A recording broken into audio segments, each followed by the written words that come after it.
As the world slowly and carefully starts to reopen, many businesses are discovering they just can't get workers.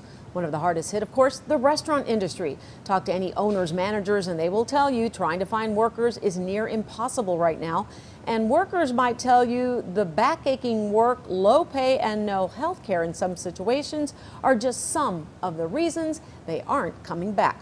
We are joined by Emilio Enriquez. He is a line cook worker in the industry and an organizer of a group called CROP that stands for Chicago Restaurant Organizing Project. Good morning to you, Emilio.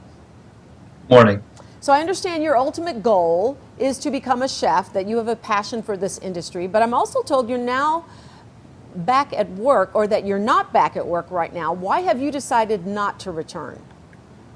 Well, as of very recently, I have returned, but a reason for the hesitancy for such a long time was a little multifaceted.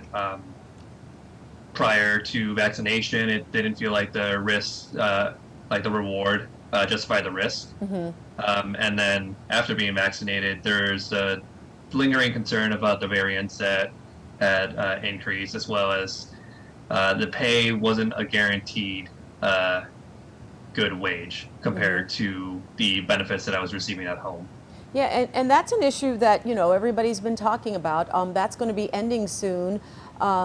It's amazing to hear when we first heard this that people were actually staying home because the benefits were better than going back to work. So That's right. that is one reason. But what can you tell me about why others in the industry have told you that they're not coming back? Well, from the folks that I've talked to and as the group that we've talked to, reason for people not deciding to come back, it's also multifaceted. There's folks who we've spoken to that have finally had the opportunity to head back to school. Some who learned a new skill during this pandemic, such as computing, and saw that as a better alternative for them. And once as you said, the enhanced unemployment benefits began, it kind of put into perspective for folks that they didn't have to settle for like a sub-minimum wage or low pay for back-aching work. But one thing that oddly isn't talked about enough is what I'm finding is since March 2020, 600,000 people have unfortunately passed through COVID, with some estimates suggesting it's closer to 900,000. And when you look at that number next to the study that came out of UCSF showing that among all professions impacted by the virus, line cooks receive the highest increase in mortality. It's very painful to say, but it's likely a portion of those workers who aren't returning because they have passed. Wow, you are absolutely bringing something up that we haven't heard about a lot, which is so sad. And then with everything going on now, it makes you even a little more concerned with this Delta variant. I want you to tell me about your group, the Restaurant Organizing Project, and what you all are trying to do. Of course. On a chapter level, as well as national level, we try to hold virtual meetings with like educational platforms, hold trainings with union and labor organizers for restaurant and service industry workers. We advocate and boost organizing drives that happen on the local level, such as Colectivo Coffee. We do a union drive. We started a newsletter to publish pieces in an effort to try to shift the narrative to more of a worker focus.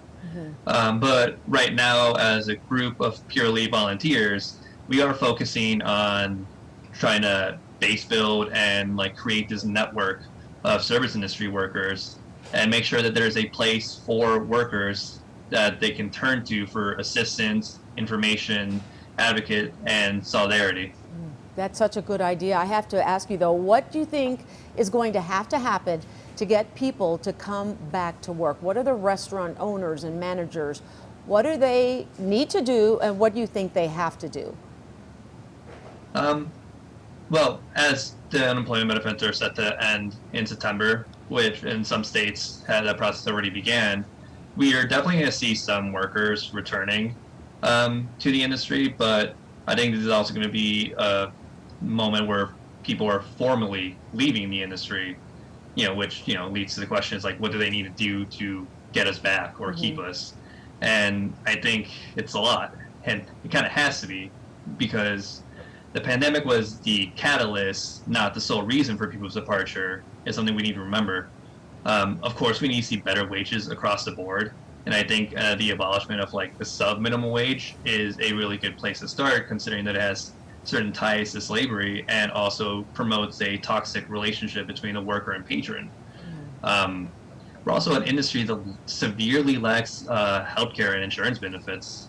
And that's something that I think is a huge thing for workers and a reason for either them staying or leaving.